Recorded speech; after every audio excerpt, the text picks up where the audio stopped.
Muy bien, buenas noches a todos.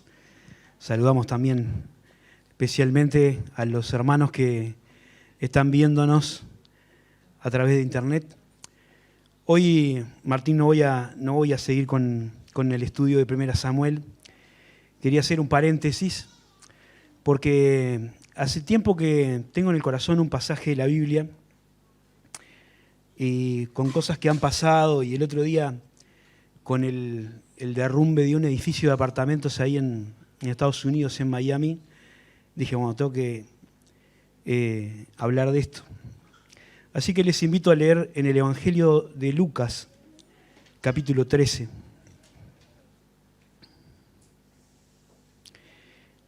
Y vamos a mirar unos versículos ahí, estas palabras del Señor Jesús.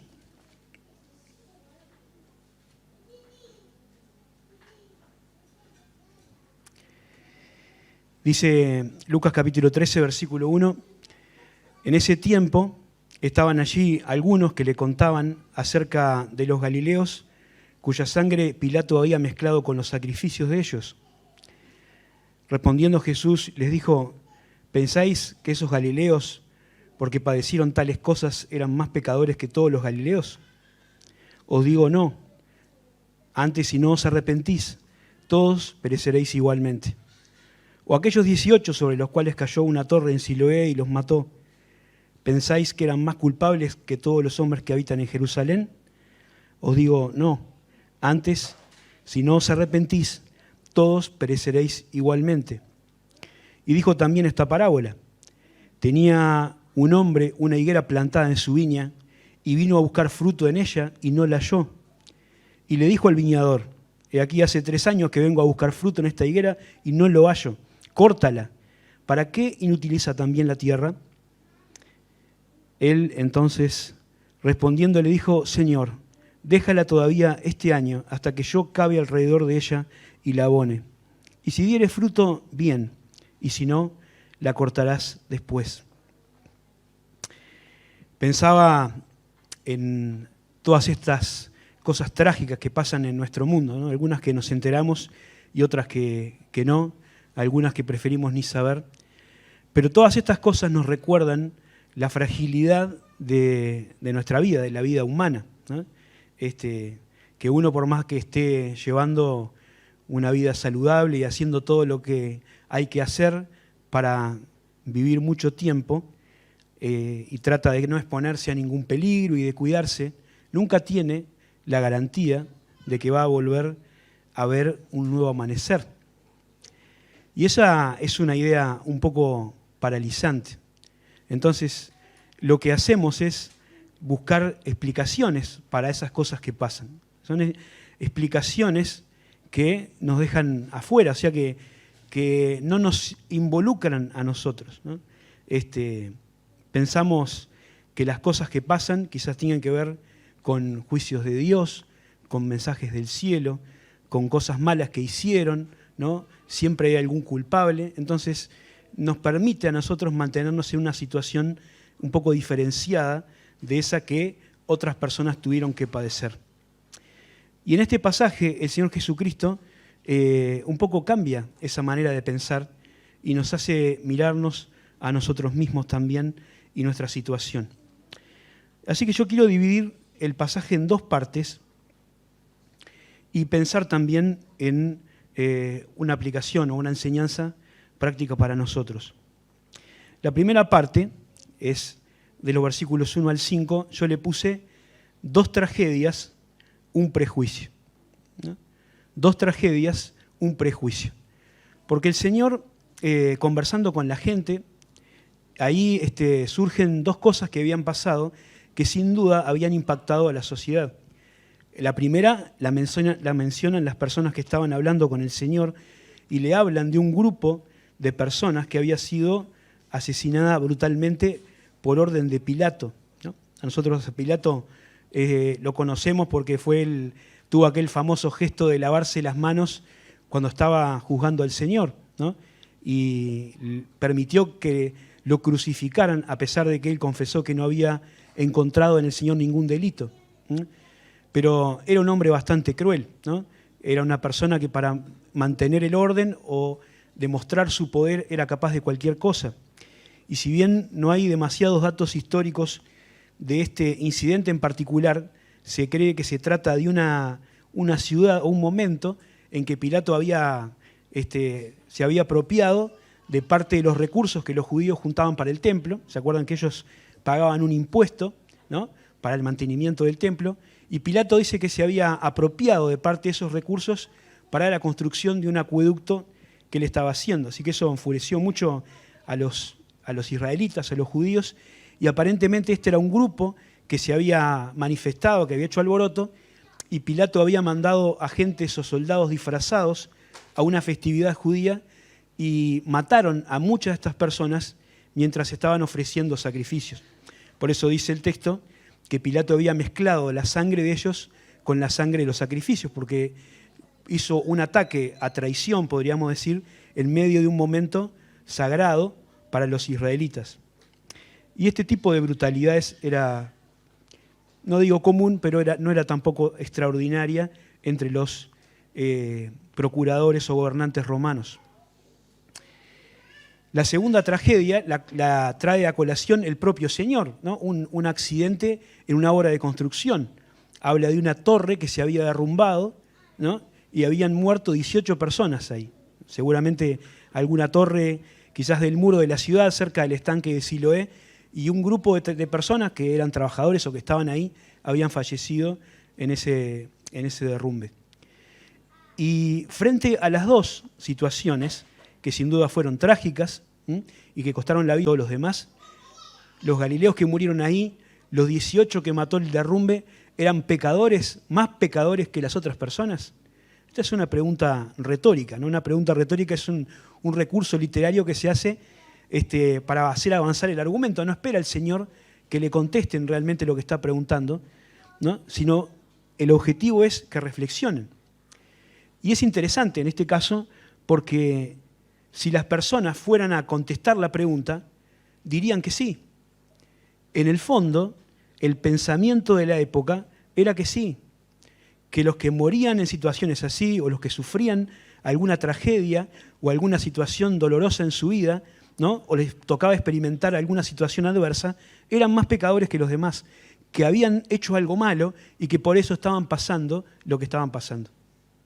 Por eso el Señor les dice que no es así, ¿no?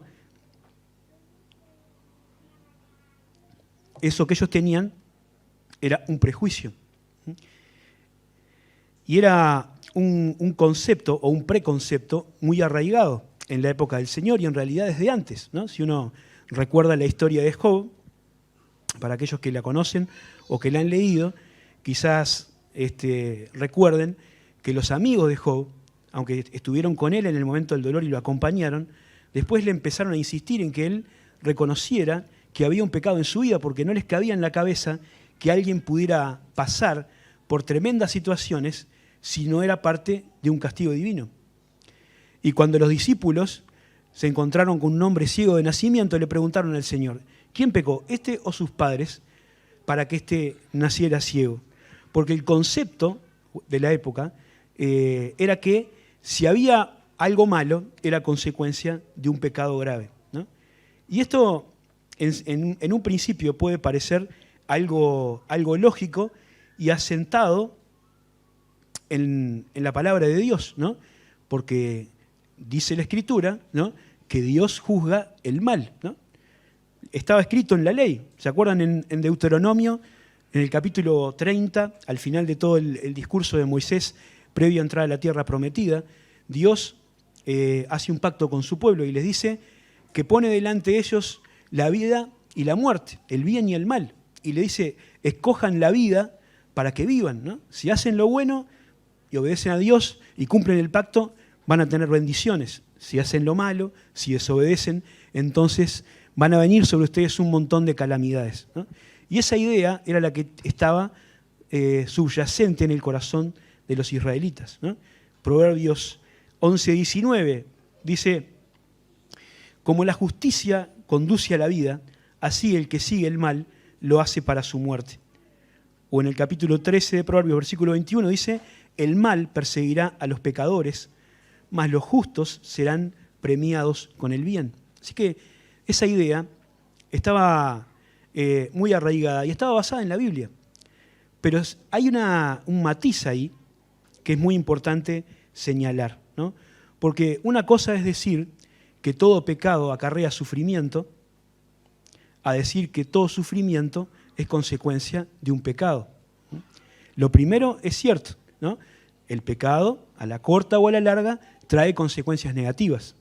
Pero no se puede asumir, por el hecho de ver que alguien está pasando un momento de angustia, de dolor, una situación como la que se acaba de describir, no se puede asumir que eso es necesariamente consecuencia de hacer lo malo. Sin duda, hacer lo malo tiene malas consecuencias, ¿no?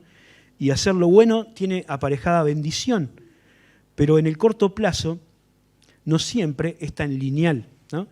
Y no siempre, desde la perspectiva humana, lo que nosotros entendemos como bueno o malo, ¿no?, es lo que Dios piensa para nosotros como bien o como mal. Por eso tenemos que pensar, ¿no?, en eso y sacarnos también este prejuicio de que todo sufrimiento es consecuencia de algo malo o de falta de fe o de no estar haciendo la voluntad de Dios. Porque hay veces que en el plan de Dios estas cosas están para nuestra vida, ¿no? Y en el plan de Dios hay 3 factores que influyen, ¿no? Está el plazo, está la perspectiva y está la prueba. El plazo, porque la justicia de Dios llega, pero no siempre es en el tiempo en que nosotros creemos que tendría que darse, ¿no? Dios es soberano y puede juzgar en cualquier momento y hacer su voluntad cuando lo crea conveniente. Algunas veces Dios actúa de manera inmediata, ya que mencionábamos el libro de Samuel. ¿Se acuerdan que vimos un caso cuando unos israelitas miraron dentro del arca, que era algo que tenían prohibido, y Dios ejecutó un juicio y murieron ahí en el momento una cantidad de personas? Pero pasan otras cosas en el libro y en la historia bíblica y en el mundo en el que vivimos que son mucho más graves o que son también graves y que sin embargo no tienen un castigo de parte de Dios tan tajante. ¿Es que Dios lo deja pasar? ¿Es que Dios es injusto? No, Dios a su tiempo lo va a actuar. Y es interesante ver cómo Asaf, por ejemplo, en el Salmo 73, entiende este concepto. Porque él veía que los malos les iba bien, que él, que intentaba ser justo, le iba mal, y no entiende cómo funciona la justicia de Dios. Pero dice en ese salmo muy interesante: hasta que entrando en el santuario de Dios, comprendí el fin de ellos. Y cuando Asaf contempla las cosas, considerando el plazo de Dios, ¿no?, mirando la cuenta hasta el final, se da cuenta de que Dios va a hacer lo que es justo, ¿no?, y va a dar a cada uno según sus obras. A él lo va a hacer entrar de la mano derecha en la presencia de Dios, y los impíos van a perecer a causa de lo que hicieron. No siempre las cosas pasan como nosotros queremos, en el tiempo en que queremos, pero Dios las va a juzgar. Por otro lado, tenemos que tener en cuenta la perspectiva. Esto que les decía, nuestro concepto de lo que está bueno y de lo que es malo, no siempre es lo que Dios piensa. Por ejemplo, el caso de José. José, el patriarca de la Biblia, ¿no? Él en determinado momento tuvo que huir, ¿no?, escaparse, porque su patrona quería acostarse con él, ¿no? Él se mantuvo fiel a Dios, huyó de la tentación, pero como consecuencia fue acusado falsamente y fue encarcelado y tuvo que pasar varios años en la cárcel. Y desde el punto de vista del corto plazo y desde el punto de vista humano, le fue mal. Sin embargo, cuando uno mira la historia tejida por Dios, se da cuenta que en realidad ese paso por la cárcel era un proceso para llegar al trono de Egipto, donde Dios quería que él estuviera para salvar la vida de su pueblo. Y pensando en toda la historia de este valiente hombre de Dios, ¿no?, cuando él se encuentra con los hermanos que lo habían traicionado y vendido como esclavo, él les dice: ustedes pensaron mal contra mí, pero Dios lo transformó en bien para salvar la vida de su pueblo. Así que tenemos que considerar el plazo de Dios y la perspectiva de Dios. Y el otro aspecto, por el cual a veces nosotros no podemos hacer cuentas tan lineales, es la prueba. porque las adversidades que Dios permite en nuestra vida son también para purificar y fortalecer o perfeccionar nuestra fe. Tienen el potencial de aumentar nuestro conocimiento de Dios, siempre y cuando nosotros, frente a los momentos difíciles, nos volvamos a Dios y nos aferremos a Él. Y encontremos, a través de su palabra, de la oración, de la comunión, que las fuerzas que nosotros podemos tener como creyentes están en el Señor, ¿no? Y que su gracia, como dice el apóstol Pablo, es suficiente aún en nuestra mayor debilidad. Es más, la fuerza de Dios se multiplica cuando nosotros aceptamos que en realidad no podemos hacer nada. De manera que Jesucristo, usando estas dos tragedias, trata de erradicar de su mente un prejuicio. No todo sufrimiento tiene necesariamente como origen un pecado. A veces es Dios que lo permite, ¿no?, para orar y trabajar en la vida de la persona. Así que cuando alguien sufre o cuando otra persona está sufriendo, no podemos sacar conclusiones apresuradas, ¿no? Más bien tenemos que acercarnos para estar orando, ¿no? Quizás sea necesario restaurar, quizás sea necesario acompañarle, llevando las cargas para que pueda superar ese momento difícil. Y cuando nos toca sufrir a nosotros, cuando nos toca padecer algún problema, una enfermedad, falta de trabajo o problemas familiares, también tenemos que buscar la fortaleza del Señor para superar la prueba y tratar de contemplar las cosas desde la perspectiva del Señor, ¿no?, para ver qué es lo que está tratando de hacer con nosotros. Así que el primer punto era dos tragedias, una o un prejuicio o una idea equivocada. La segunda parte está en los versículos 6 al 9 y vamos a ver dos atributos y una oportunidad, ¿no? Volviendo a la pregunta que hizo Jesús, Él le dijo a la gente: ¿ustedes creen que los que murieron en los accidentes eran peores o eran más pecadores que los demás? Y habíamos dicho que la respuesta, aunque para los que estaban ahí era sí, Jesucristo dice: no es así, no es así. No eran más pecadores, ¿no? Eran igual que todos los que están, ¿no?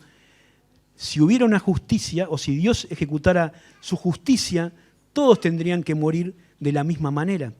Y les repite en dos ocasiones estas palabras inquietantes, ¿no? Si no os arrepentís, todos pereceréis igualmente.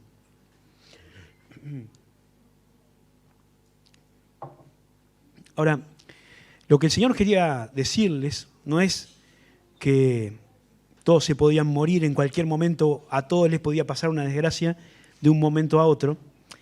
Esto es así, pero no era lo que el Señor estaba poniendo énfasis, sino en la necesidad que ellos tenían de cambiar de manera de pensar respecto de Él mismo, ¿no? Él les estaba advirtiendo a los judíos que había un juicio inminente sobre esa generación del pueblo de Israel respecto a Jesús como Mesías, ¿no? El Mesías, el ungido, el prometido por las profecías, estaba caminando en medio de su pueblo y los líderes judíos, sobre todo el pueblo representado por los líderes, no estaba reconociendo al Señor, le estaba rechazando. Y Jesús le dice que si no cambiaban de manera de pensar, si no deponían esa actitud rebelde, todos iban a morir.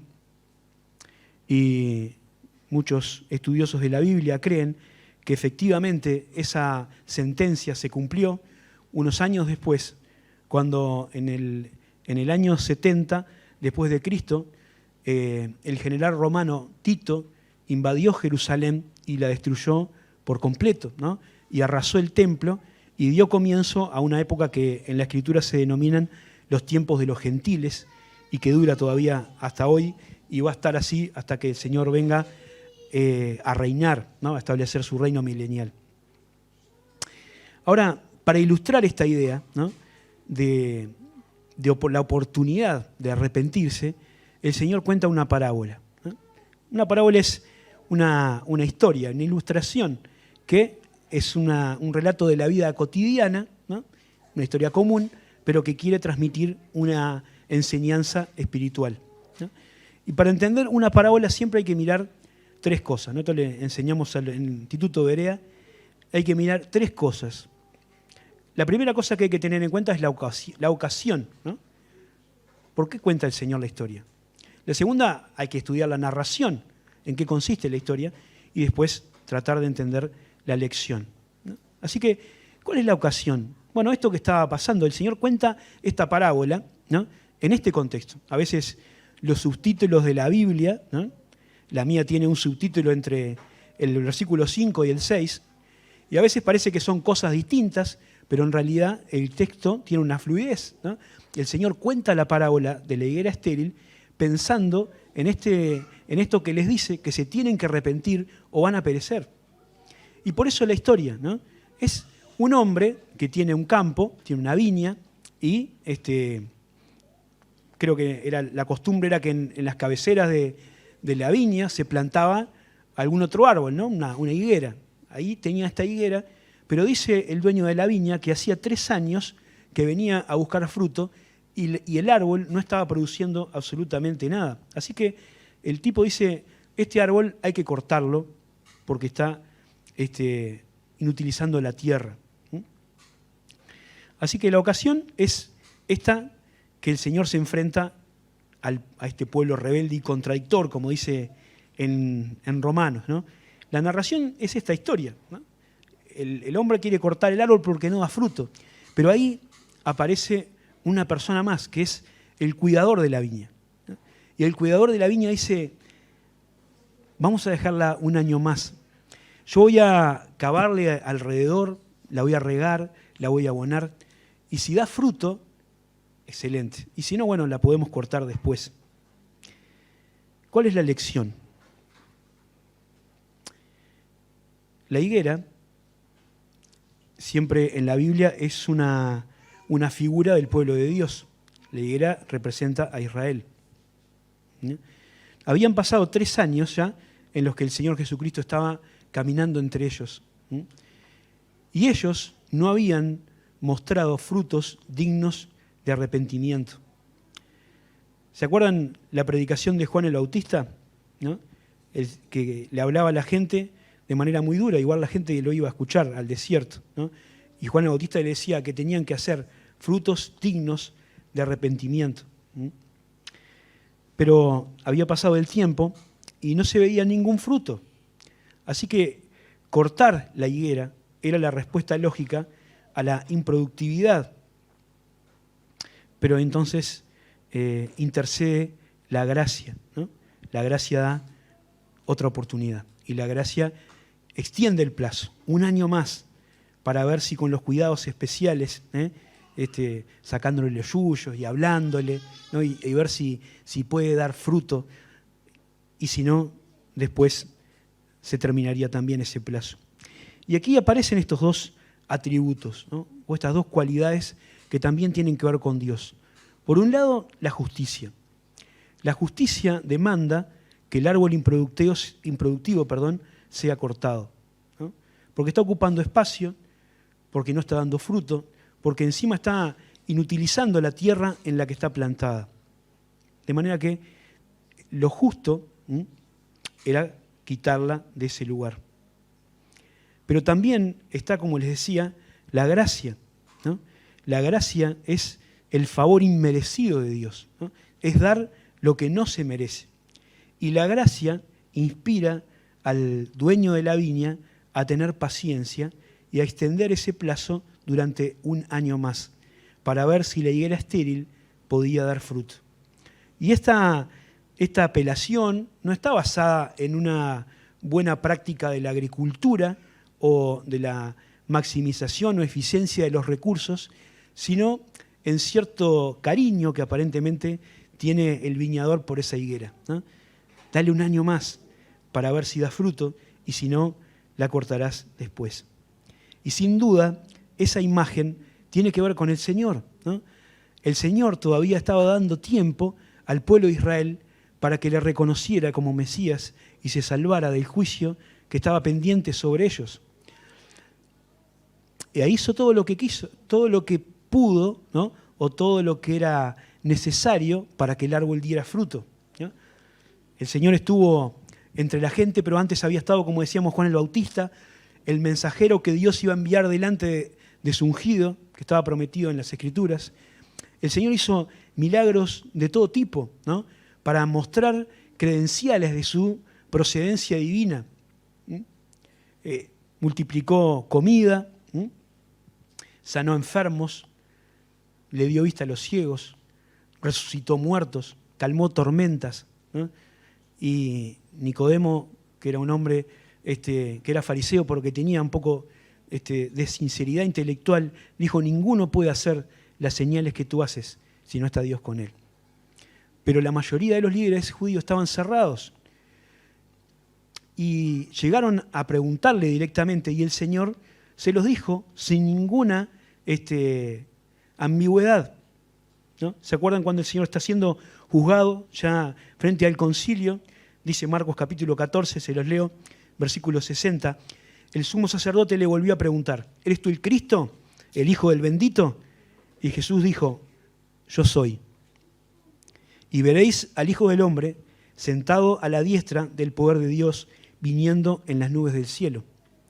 Pero en vez de reconocer y de creer, dice que ellos rasgaron sus vestidos y dijeron: ¿qué más necesidad tenemos de testigos? Habéis oído su blasfemia. Y le llevaron para ser muerto. Los dirigentes de Israel no quisieron reconocer quién era Jesús.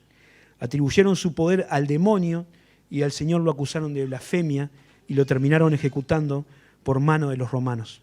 Y ellos dijeron: su sangre sea sobre nosotros y sobre nuestros hijos.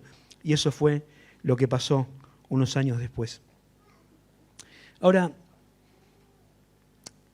la última parte, que tiene que ver con una reflexión para nosotros. Hay un llamado y hay dos posibilidades. La parábola de la higuera estéril también es para nosotros. Se refiere a Israel, pero también tiene una enseñanza para nuestra propia experiencia. Dios es el labrador, dice la Escritura. Nosotros somos también plantas o comparados con parte de su labranza. Y también Dios espera de nosotros fruto, ¿no? Dice la Escritura que Dios espera que nosotros produzcamos en nuestra vida el fruto del Espíritu, ¿no? Que está en Gálatas capítulo 5, versículos 22 y 23. Hace poco lo veíamos en la escuelita en casa, ¿no? El fruto del Espíritu es amor, gozo, paz, paciencia, benignidad, bondad, fe, mansedumbre y templanza, ¿no? Y Dios quiere ver eso, que es la reproducción del carácter de Cristo en la vida de cada uno de los creyentes, ¿no? Eso es lo que Dios quiere ver. El fruto que Dios quiere ver en la vida de nosotros es a los creyentes viviendo como Cristo, ¿no? Está bien cuando nosotros ayudamos en la obra de Dios, pero si nuestra vida cristiana es ayudar en algún ministerio y el resto del tiempo vivimos como nos parece y para nosotros mismos, en realidad no estamos llevando el fruto que el Señor quiere que nosotros llevemos. El fruto es vivir a Cristo, ser como Jesús, ¿no? Que nuestras palabras, que nuestros pensamientos, que nuestras acciones reflejen el obrar del Señor. Y la pregunta es si el Señor, cuando viene a buscar fruto, encuentra eso en nuestra vida. Muchos de los que estamos aquí, hace tiempo que somos hijos de Dios, hace tiempo que escuchamos su palabra o que la estudiamos y hemos oído muchas veces desafíos de esta naturaleza. Algunos avanzan o avanzamos en la vida cristiana y otros no, ¿no? Algunos se toman las cosas de Dios en serio y otros solamente como pasatiempo.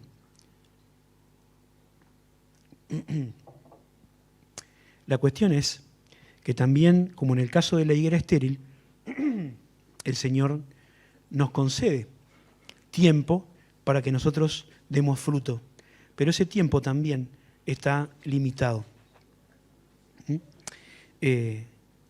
Quizás somos creyentes improductivos, no estamos cambiando nada en nuestra vida, no estamos madurando, no estamos llevando fruto, y quizás algunas veces más bien como la higuera ocupamos la tierra, inutilizamos recursos creamos conflictos. Y el Señor puede estar mirando eso y decir, vamos a cortarlo. ¿Para qué está generando todo este problema? Pero la gracia nos da otra oportunidad. Y la gran pregunta es, ¿qué hacemos nosotros con ese tiempo extra que el Señor nos está dando? Yo pensaba el caso de Israel, ¿no? Ellos no escucharon el llamado. Ahora nosotros tenemos la posibilidad de sí aprovechar ese llamado, ¿sí? Y de empezar a generar fruto. Acá nosotros, los uruguayos, estamos, por lo menos en el fútbol, o estábamos acostumbrados cuando yo era joven a siempre estar ahí con el agua al cuello, ¿no? Y teníamos una frase que era, matemáticamente tenemos chance, ¿no? Y ahora se acuña otra que es hoy, ¿no? Yo me lo decía, es hoy, diciendo, mira, esta es la última oportunidad, si no ganamos quedamos afuera. En la vida de fe no sabemos cuándo será la última oportunidad. No sabemos el tiempo que nos queda por delante.